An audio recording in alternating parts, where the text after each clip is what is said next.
A gente avança tanto em tecnologia, né? Mas e como seres humanos? Será que estamos avançando na mesma velocidade? Hoje vamos mergulhar na diferença crucial entre o progresso da nossa mente e o do nosso coração. Já pararam para pensar nesse paradoxo que a gente vive? É uma coisa meio maluca. De um lado, temos avanços impressionantes. A gente está aí desenvolvendo inteligência artificial que aprende sozinha, editando genes para curar doenças, planejando ir para Marte. Parece que a nossa capacidade intelectual não tem limite. Mas aí, a gente liga o jornal e o que a gente vê? Conflitos, crises humanitárias, um egoísmo que parece que não muda nunca. Como é que pode, né? Como essas duas realidades existem ao mesmo tempo? Para a gente entender essa questão a fundo, nossa análise vai passar por 5 pontos. Primeiro, vamos olhar para esse paradoxo do progresso. Depois, definir as duas faces da evolução. Aí, a gente entende por que essa corrida entre elas é tão desigual, qual é o objetivo final de tudo isso e, para fechar, por que é tão importante levar o sentimento. Bora lá? Então, para começar, vamos combinar uma coisa que é bem óbvia. O progresso intelectual da humanidade é, uau, incontestável. A nossa capacidade de inovar trouxe avanços na ciência, na arte, no nosso conforto do dia a dia, coisas que, sei lá, nossas bisavós nem sonhariam que seriam possíveis. Só que aí vem o outro lado da moeda.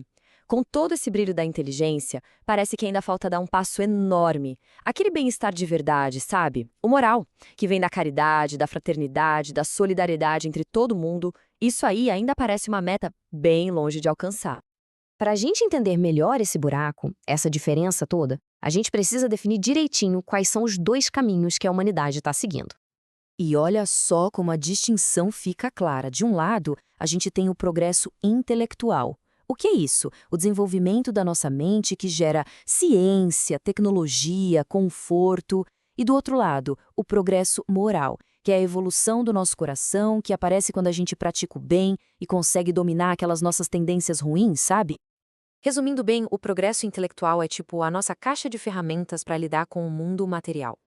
É a nossa capacidade de entender como a natureza funciona, de criar tecnologia, de deixar a vida física mais fácil, mais produtiva.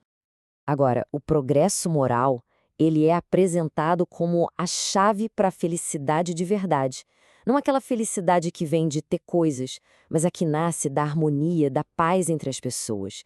É esse progresso que nos ajuda a controlar aquelas paixões que destroem e a construir uma sociedade que seja mais justa para todo mundo. Ok, isso leva a gente para a pergunta principal, né? Se os dois são tão importantes, por que eles não andam de mãos dadas? Porque a nossa capacidade de construir um foguete, por exemplo, avançou muito, mas muito mais rápido que a nossa capacidade de simplesmente conviver em paz. Olha, a resposta fundamental está aqui. A moralidade, ela até vem da inteligência, mas não é uma consequência automática, sabe? Não é desenvolver inteligência, pronto, sou uma pessoa melhor. Tem um hiato, um avanço não garante o outro na mesma hora. A lógica seria mais ou menos assim. Primeiro, a inteligência dá pra gente a capacidade de entender o que é bom e o que é ruim, certo? Com essa clareza, o nosso livre-arbítrio se fortalece, porque agora a gente pode escolher conscientemente o que fazer. E claro, com mais poder de escolha, vem mais responsabilidade. O intelecto nos dá a ferramenta, mas o que a gente faz com ela, aí a escolha é nossa. Tá, mas e por que esse atraso todo? A resposta que os estudos apontam é bem direta: orgulho e egoísmo. Eles seriam os grandes freios de mão puxados na nossa evolução moral. E é aí que mora o perigo, né? Porque uma inteligência super desenvolvida, mas que está a serviço do egoísmo, ela não vai ser usada para o bem de todo mundo. Pelo contrário, ela vai ser usada para criar jeitos melhores de prejudicar os outros, de satisfazer os próprios interesses, de alimentar as paixões, mesmo que o preço seja a paz de geral.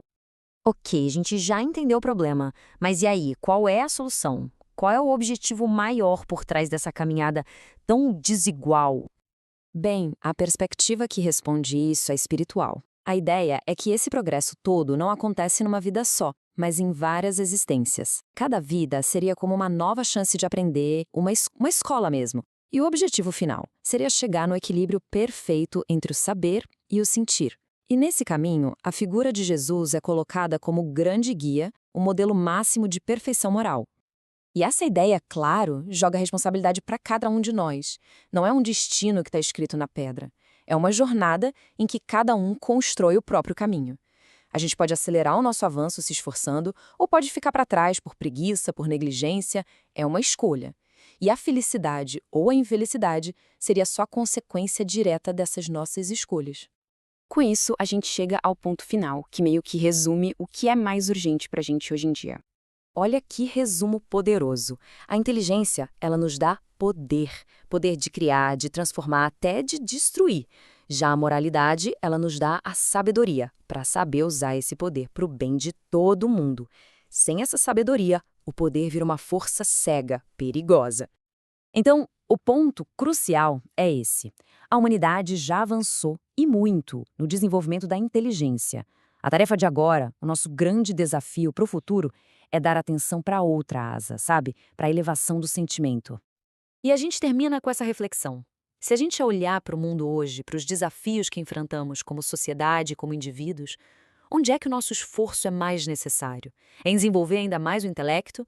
Ou é em, finalmente, começar a cultivar e a elevar os nossos sentimentos para que eles cheguem no mesmo nível?